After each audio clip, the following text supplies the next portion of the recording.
Saya ingin berbicara tentang satu kitab di Perjanjian Lama, yaitu Hosea.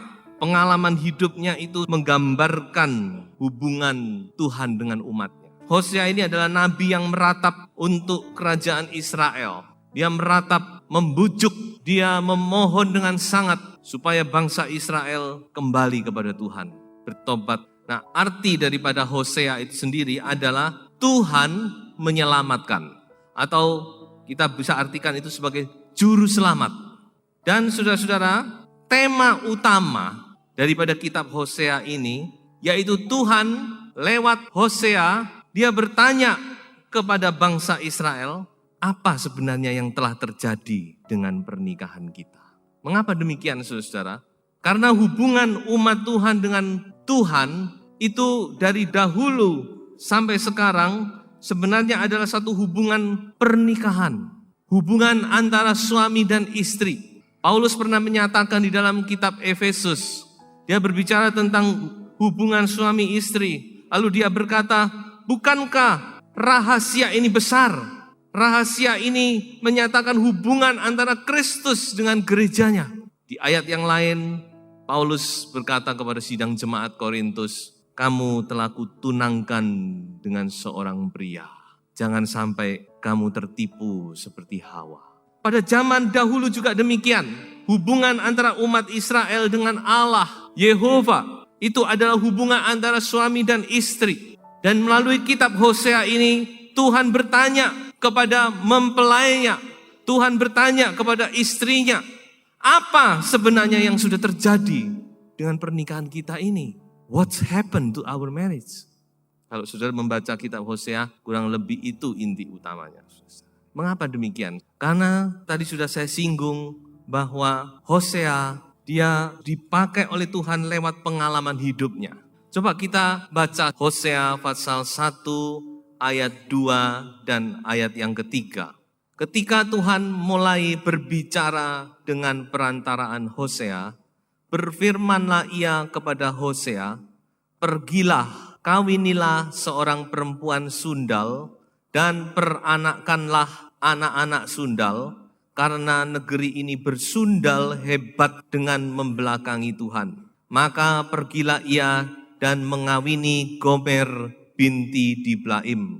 Lalu mengandunglah perempuan itu dan melahirkan baginya seorang anak laki-laki dan seterusnya. Jadi Tuhan menyuruh Hosea untuk menikah dengan seorang PSK yang bernama Gomer. Dan lewat kehidupan pernikahan yang dialami oleh Hosea, Tuhan berbicara kepada bangsa Israel. Dan saya yakin juga bukan cuma kepada bangsa Israel, tapi Tuhan juga berbicara kepada gerejanya di akhir zaman ini. Apa isi hati Allah di dalam kitab Hosea? Ada 3 hal yang saya simpulkan. Yang pertama, Tuhan berbicara, Gomer, I love you. Tadi sudah kita membaca bahwa Gomer itu adalah seorang wanita PSK. Dan kalau dilihat dari namanya, Gomer binti Diblaim. Binti itu artinya anak wanita. Gomer itu artinya kesudahan. Dan Diblaim itu kemanisan. Dengan lain kata, kalau kita mau artikan secara bebas, maka Gomer binti Diblaim itu artinya kesudahan dari kemanisan dosa. Kesudahan dari kemanisan dosa itu apa, saudara-saudara? Yaitu kehancuran. Dosa itu memang manis, enak, nikmat, tapi pada akhirnya dia akan membawa kepada kehancuran, bahkan kebinasaan yang kekal. Gomer adalah seorang wanita PSK. Dia diambil sebagai istri oleh Hosea. Tapi rupanya Gomer ini tidak tahu bersyukur. Lalu dia kembali kepada profesinya. Lalu dia memperanakkan anak-anak sundal. Jadi anak-anak yang dilahirkan dari Gomer itu sebenarnya bukan anaknya Hosea. Anak-anak hasil persundalan. Coba kita lihat sejenak nama dari anak-anak itu. Ada 3 anak yang dilahirkan oleh Gomer. Yang anak pertama ini laki, namanya Yisrael. Namanya ini punya arti, saudara. Yisrael itu Tuhan memberitahu, beri anakmu nama Yisrael. Yisrael itu artinya aku akan menyerahkan. Karena memang Tuhan akan menyerahkan bangsa Israel ini Tidak berapa lama setelah Hosea, maka bangsa Israel dihancurkan oleh kerajaan Asyur. Lalu ke-10 suku ini ditawan ke negara-negara lain dan tidak pernah kembali ke tanah Israel. Jadi kemana 10 suku ini? Kita tidak tahu, hanya Tuhan yang tahu. Mereka tidak pernah kembali. Lalu anak kedua, Tuhan beri nama Lo-Ruhama. Lo-Ruhama ini artinya aku tidak menyayangi lagi. Rupanya anak kedua ini wanita juga tidak pernah mendapat kasih sayang ibunya. Kalau sudah seorang ibu tidak karu-karuan, dia tidak mungkin bisa mencintai anak-anaknya. Makanya cocok dengan namanya, Lo-Ruhama. Dia tidak dicintai oleh ibunya. Tapi satu pihak itu juga menggambarkan bahwa Tuhan sudah tidak lagi menyayangi bangsa ini. Dan anak ketiga kembali seorang laki-laki. Tuhan katakan beri dia nama Lo-Ami. Artinya bukan umatku. Dari ketiga nama anak ini kita lihat apa yang akan Tuhan berbuat terhadap bangsa Israel. Dan sejarah membuktikan memang kemudian semuanya itu digenapi oleh Tuhan. Tuhan izinkan bangsa Asyur menghancurkan Israel, menawan 10 suku dan mereka diserakkan di seluruh muka bumi. Apa sebenarnya penyebab utama daripada semua hal ini? Penyebab utama yaitu karena satu hal, roh perzinahan. Coba kita baca Hosea pasal 5 ayat yang keempat. Perbuatan-perbuatan mereka tidak mengizinkan mereka berbalik kepada Allah mereka, sebab roh perzinahan ada di antara mereka dan mereka tidak mengenal Tuhan. Di dalam bahasa Inggris dipakai kata spirit of prostitution. Spirit roh prostitusi ada di dalam hati mereka. Bukankah ini yang saat ini terjadi? Roh perzinahan itu melanda seluruh muka bumi. Dan itu seperti angin. Roh itu seperti angin, dia menguasai dunia ini. Di mana-mana, apalagi kalau di kota-kota besar, wah sudah jangan ditanya. Roh perzinahan luar biasa. Bukan cuma menguasai dunia, tapi masuk ke dalam gereja. Bahkan menguasai anak-anak Tuhan. Roh perzinahan ini sudah juga menguasai kehidupan umat Tuhan pada saat itu. Digambarkan dengan kehidupan Gomer. Seorang wanita PSK. Dia tinggalkan suaminya yang begitu baik, yang mengangkat dia. Dia tinggalkan, dia kembali lagi. Terus dia berbuat sampai dia melahirkan anak-anak terus. Suaminya tetap cuma bisa mengelus dada. Dan saudara-saudara, firman Tuhan berkata bahwa adultery itu sama dengan idolatry.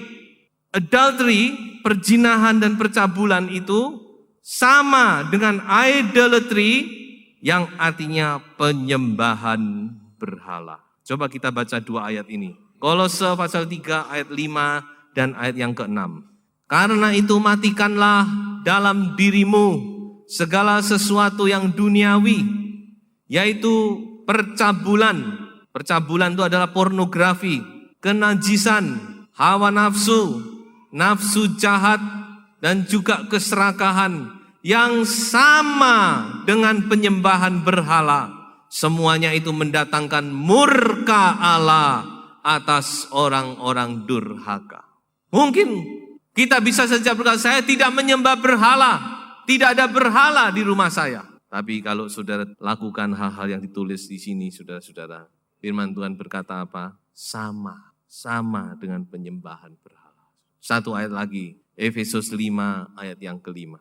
Karena ingatlah ini baik-baik, tidak ada orang sundal, orang cemar, atau orang serakah, artinya penyembah berhala yang mendapat bagian dalam kerajaan Kristus dan Allah. Camkan hal ini baik-baik. Firman Allah tidak pernah berubah. Dan kalau saudara melihat memang adultery dan idolatry ini selalu berjalan bersama. Penyembahan berhala itu nanti ujung-ujungnya pasti kepada percabulan. Jadi kalau zaman dahulu itu kalau orang menyembah berhala itu memang sudah disediakan orang-orang yang siap untuk itu. Itu salah satu cara mereka. Itu sudah tidak bisa dipisah, sudah jadi satu paket. Makanya Tuhan berkata, hati-hati. Roh perzinahan inilah yang membuat Gomer dia tinggalkan Hosea. Roh perzinahan ini yang membuat hubungan ini putus. Apa sebenarnya yang Tuhan inginkan di dalam hubungan pernikahan ini? Ada satu kata yang luar biasa yang ada di dalam kitab Hosea, yaitu kata chesed. Coba kita baca Hosea pasal 4 ayat 1. Dengarlah firman Tuhan, hai orang Israel, sebab Tuhan mempunyai perkara dengan penduduk negeri ini, sebab tidak ada kesetiaan dan tidak ada kasih dan tidak ada pengenalan akan Allah di negeri ini. Tidak ada chesed dalam bahasa Ibraninya. Kata chesed ini sangat unik. Mengapa demikian? Karena hubungan pernikahan itu sebenarnya adalah satu hubungan yang didasarkan atas perjanjian. Jadi saudara-saudara, hubungan nikah itu hubungan perjanjian, saudara. Orang masuk nikah itu dia diikat dengan janji di depan Allah, di depan wakil Allah, di depan keluarga dan lain-lainnya. Ada janji nikah. Tuhan sangat pegang ini janji ini. Di dalam Maleakhi Tuhan berkata kepada bangsa Israel, kamu sudah melupakan istri seperjanjianmu. Nah, di dalam janji ini saudara-saudara, ada satu yang diperlukan, yaitu chesed. Chesed ini mengandung 3 arti. Artinya adalah loyalitas, kesetiaan. Chesed ini juga mengandung arti pengabdian. Dan chesed ini juga mengandung arti komitmen. Sekarang bagaimana komitmen seseorang, loyalitas kepada janji nikah ini. Ini yang menentukan. Dan itu sudah hilang dari kehidupan umat Tuhan. Sudah tidak ada lagi chesed. Ini yang Tuhan cari. Tuhan mencari gereja, Tuhan mencari orang-orang percaya yang mempunyai chesed, yang benar-benar loyal, yang benar-benar mengabdi dan berkomitmen kepada Tuhan. Karena kita dengan Tuhan juga ada janji. Kita ini dengan Tuhan ini terikat janji. Tuhan memberkati kita ini karena janji. Saudara tidak sadar mungkin kalau saudara ngangkat anggur kan dibacakan ayat. Inilah darah perjanjian baru. Saudara sedang membaharui janji pernikahan Anda, janji Anda kepada Tuhan. Tuhan diingatkan kepada janjinya. Jadi saudara, hubungan kita dengan Tuhan ini harus punya chesed, harus loyal, setia, mengabdi, komitmen. Kasih tanpa kesetiaan bukan satu kasih. Makanya kasih itu selalu digandeng kasih setia Tuhan. Kalau bicara kasih Tuhan pasti ada kasih setianya Tuhan. Karena kasih Tuhan itu di dalamnya ada chesed. Kasih yang tidak ada chesed bukanlah kasih. Saudara mengasihi istri saudara harus ada chesed. Saudara punya komitmen, punya devotion, punya loyalitas. Apapun juga tetap mengasihi. Itu toh yang disebutkan dalam pernikahan gitu. Dalam keadaan sakit, dalam keadaan ini tetap mengasihi. Nah saudara, inilah yang sudah hilang dari kehidupan gereja Tuhan. Tuhan mau supaya ini dipulihkan kembali saudara-saudara. Nah saudara, kita lihat betapa luar biasanya kasih daripada Tuhan. Saudara kalau mau membaca kitab Hosea, pasal 1, 2, 3 itu paling seru. Di situ disebutkan bagaimana Tuhan itu memilih dan kemudian memulihkan. Betapa indahnya kasih Hosea ini. Di dalam Hosea pasal 1, Gomer itu dipilih. Di dalam Hosea pasal 2, dia ditolak. Atau dengan lain kata didisiplin. Karena dia berzina, meninggalkan Hosea. Tapi di dalam Hosea pasal 3, dia diterima kembali, dipulihkan.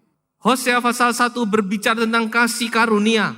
Kita dipilih oleh Tuhan itu berdasarkan kasih karunia Allah. Hosea pasal 2 berbicara tentang hukum Tuhan. Kebenaran Tuhan ditegakkan. Dosa harus dihadapi. Dosa harus didisiplin.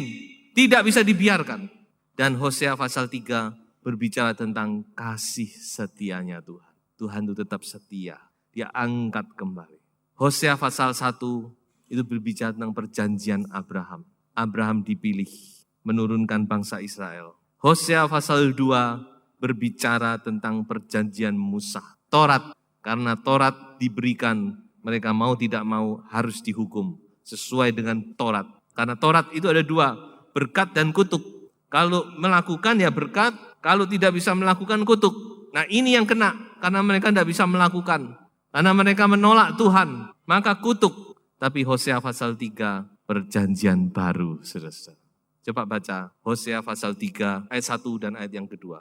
Berfirmanlah Tuhan kepadaku, pergilah lagi, cintailah perempuan yang suka bersundal dan berzinah, seperti Tuhan juga mencintai orang Israel. Sekalipun mereka berpaling kepada allah-allah lain dan menyukai kue kismis. Lalu aku membeli dia bagiku dengan bayaran 15 sikal perak dan 1,5 homer jelai. Coba perhatikan, Tuhan memerintahkan kepada Hosea, kamu kembali ambil Gomer. Hosea cari Gomer, saudara. Gomer di mana? Gomer, I love you. Kemana kau? Dia cari ke tempat-tempat lampu merah. Mungkin dia bawa fotonya, kamu kenal wanita ini. Oh, enggak ada Pak. Mungkin yang satu, oh ya pernah di sini tapi dia sudah pergi. Bayangkan saudara, suami yang bagaimana ini? Kalau bukan kasih Tuhan yang besar, mungkin dia sudah malu. Tapi dia cari Gomer. Gomer, sudah bisa bayangkan waktu dia ketemu dengan Gomer. Di mana dia ketemu? Di pasar. Gomer sedang dilelang. Ini wanita ini, siapa yang mau beli? Yang satu bilang, itu sudah agak tua. 5 sikal perak. Masa 5 sikal? Ayo ada yang lebih berani lagi. Ya saya naikkan 10 sikal. Ayo siapa? Tiba-tiba ada tangan terangkat. 15 sikal dan saya tambah dengan 1,5 homer jelai. Kaget dia. Siapa orang ini? Ya Bapak. Berapa? 15 sikal dan 1,5 homer jelai. Oke, deal. Dibawa. Saudara tahu berapa 1,5 homer jelai itu harganya? 1,5 homer jelai itu kurang lebih 15 eva. Dan 1 eva itu harganya 1 sikal. Jadi 1,5 homer jelai itu harganya juga 15 sikal. Jadi kalau ditambah berapa saudara? 30 sikal. Ingat dengan 30 sikal? Yesus Kristus. Yesus Kristus dijual dengan 30 keping perak. Supaya kita bisa dibeli oleh dia. Betul bukan? Dengan harga berapa Yesus dijual? 30 keping perak. Mengapa Yesus dijual? Supaya dia bisa membeli kita. Dengan lain kata, kita ini juga dibeli dengan 30 sikal. 30 sikal itu harganya seorang budak. Jadi kalau kita dibeli oleh Tuhan, kita juga dibeli sebagai budak sebenarnya. Cuma bedanya, kitab Roma berkata, kamu sekarang bukan hamba dosa, tapi kamu adalah hamba kebenaran. Status hamba itu tidak berubah. Setelah kita ditebus oleh Tuhan, kita ditebus dengan harga yang sama, 30 sikal perak, dan itu harga budak. Jadi kita ditebus ini, saudara-saudara, status kita tidak berubah. Dulu kita hamba, sekarang kita juga hamba. Hanya bedanya, dulu hamba dosa, sekarang adalah hamba kebenaran. Perjanjian baru. Betapa luar biasanya kasih daripada Tuhan, saudara. Gomer, I love you. Berita pertama yang kita dapat dari kitab Hosea. Berita kedua, apa isi hati Allah? Tuhan berkata, please know me. Mengapa saya pakai kata please? Karena Hosea ini dia menghimbau, dia meminta dengan sangat, please come back. Tolong kembali kepadaku, Gomer. Tolong kenali aku. Coba kita baca di dalam Hosea pasal 4 ayat 6. Umatku binasa karena tidak mengenal Allah. Pengenalan akan Allah sangat penting. Salah satu penyebab mengapa bangsa Israel meninggalkan Tuhan, karena mereka tidak kenal siapa Allah mereka. Mungkin mereka tahu, tapi mereka tidak mengenal. Mengenal di sini bukan mengenal secara akal, tapi dalam bahasa Ibrani dipakai kata yada, itu adalah mengenal dari dalam hati, saudara-saudara. Mengenal secara mendalam, mengenal secara pribadi, itu artinya. Dan ini yang Tuhan minta dari umatnya, please know me. Kenali aku. Terutama kita, anak Tuhan yang hidup di akhir zaman, kita harus lebih mengenal Tuhan. Paulus berkata, tujuanku cuma satu, bagaimana aku lebih mengenal Tuhan. Tuhan sangat senang kalau kita lebih hari lebih mengenal Tuhan. Tuhan ingin kita lebih hari lebih mengenal Tuhan. Coba kita baca ya. Hosea pasal 6 ayat yang ke-6. Sebab aku menyukai chesed. Dalam bahasa Ibrani chesed. Aku menyukai kasih setia dan bukan korban sembelian. Menyukai pengenalan akan Allah lebih daripada korban-korban bakaran. Tuhan senang kalau kita punya kerinduan untuk mengenal Tuhan. Dan dikatakan Tuhan akan menyatakan diri kepada kita. Jadi inilah problem daripada bangsa Israel. Mereka tidak mengenal Tuhan. Mereka tidak punya kerinduan. Bayangkan saudara-saudara, Tuhan berkata demikian, ya, saya bacakan. Hosea 8 ayat 12. Sekalipun kutuliskan baginya banyak pengajaranku, itu akan dianggap mereka sebagai sesuatu yang asing. Ini keluhan Tuhan. Saudara kenal Alkitab saudara? Jangan sampai ini menjadi sesuatu yang asing bagi saudara. Inilah sumber keselamatan kita. Jangan sampai ini menjadi asing. Tuhan punya keluhan kepada bangsa Israel. Meskipun banyak pengajaranku, tapi itu bagi mereka sesuatu yang asing. Mereka tidak kenal. Sebab itu please, kenalilah dia. Yang ketiga, apa isi hati Allah dalam kitab Hosea? Be wise, please. Jadilah bijak. Coba kita baca itu di dalam ayat terakhir daripada Hosea. Hosea pasal 14 ayat yang ke-10. Siapa yang bijaksana, biarlah ia memahami semuanya ini. Siapa yang paham, biarlah ia mengetahuinya. Sebab jalan-jalan Tuhan adalah lurus dan orang benar menempuhnya. Tetapi pemberontak tergelincir di situ. Tidak kebetulan ayat ini ditulis sebagai penutup daripada kitab Hosea. Dan juga mungkin berita terakhir yang bisa didengar oleh bangsa Israel. Karena Hosea ini adalah kitab terakhir. Dia adalah last minute prophets. Nabi menit-menit terakhir sebelum kerajaan Israel dihancurkan.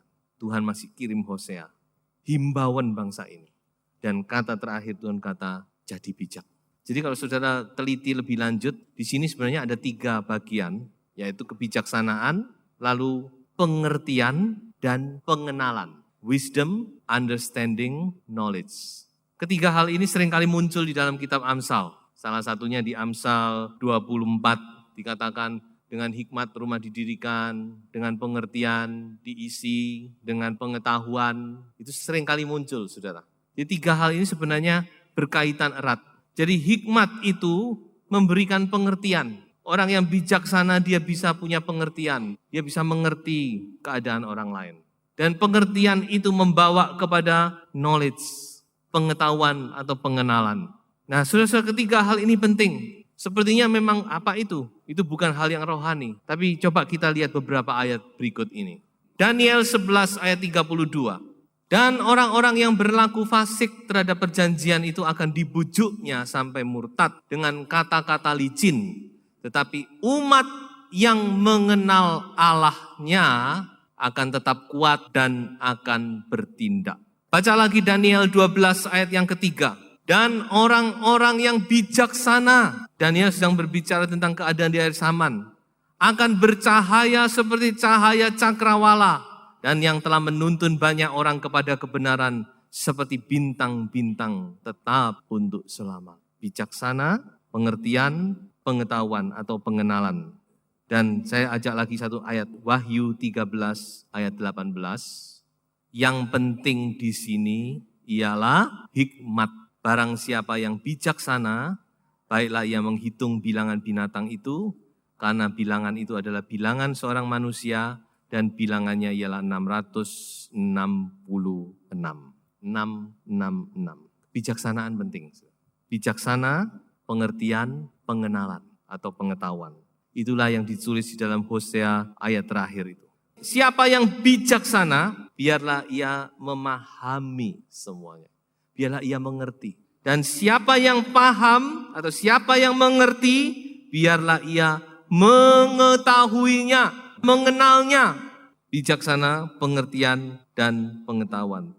Karena jalan Tuhan adalah lurus dan orang benar akan menempuhnya, tetapi pemberontak tergelincir di situ. Puji Tuhan, saudara. Firman Tuhan tetap sama sampai selama-lamanya.